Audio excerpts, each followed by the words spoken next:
Let's have a look at what's making news. Here's Nick Dole. Fair Work Australia has ordered that the wages of a large number of community sector workers should increase between 19 and 41%. The decision today by Fair Work Australia is an absolutely fantastic one for us.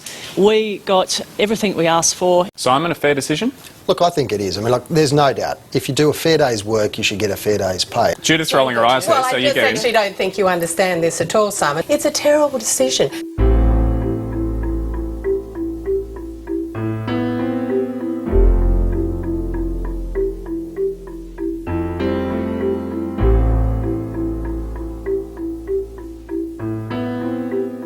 The campaign had its foundations in the struggle of women to win an understanding that their work had been undervalued, simply because it was women's work.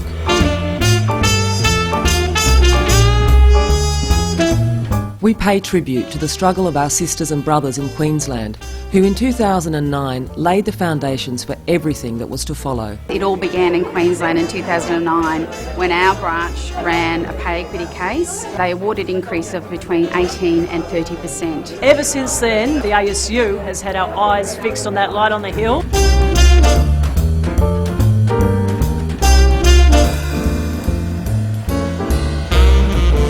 Thousands of protesters have taken to Sydney's streets demanding better pay for women who help society's most needy. It was all part of a national day of protest aimed at winning equal pay and respect. It was billed as the biggest day of action on equal pay since the 70s. Unions say in some sectors women are shortchanged by up to $1 million over the course of their working life.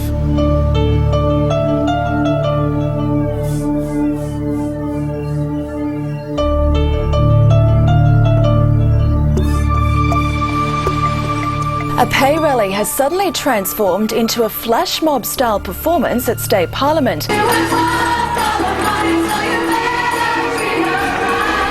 Probably would have been underpaid $20,000 a year for the last 25 years.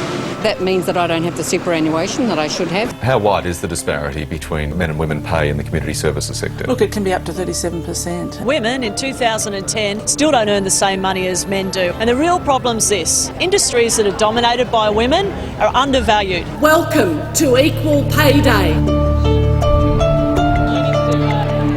I love my job, I'd like to stay, but it is really, really hard to make ends meet. This campaign can be won and will be won collectively. It's time to pay up. No more lip service to equal pay.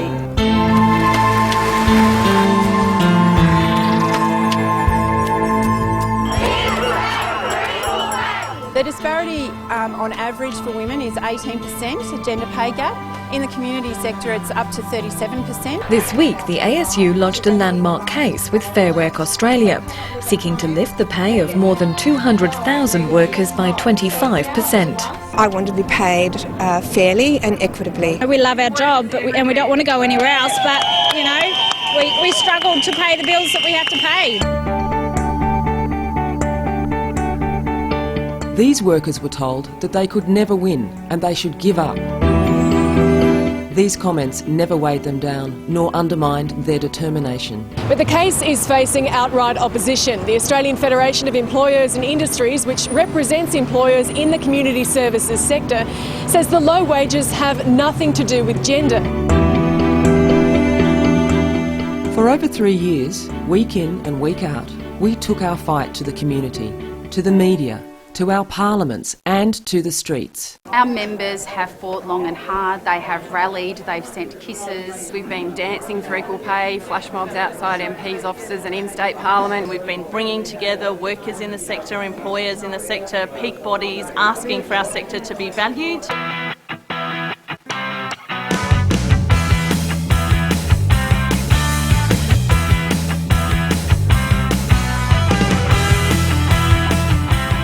Today, Fair Work Australia, the nation's pay umpire, if you like, formally ruled that in some cases women get paid far less than men simply because they're women. Like tens of thousands of community and social workers, Margaret Gleeson's job is helping others. Today, those workers were the ones getting the support. It's an historic decision for women workers generally.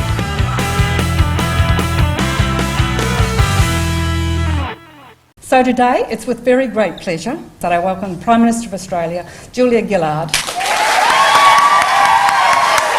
Today, the Australian Government will join with the Australian Services Union. Together, we will argue for rates of pay that fairly and properly value social and community sector work. This should deliver pay rates comparable to those awarded by the Queensland Industrial Relations Commission.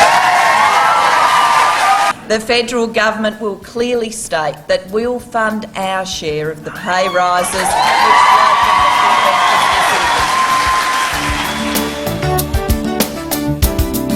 Many people said along the way that it won't be possible, that they'll never agree to those pay rises. It's too much money. Well, I suppose they were wrong.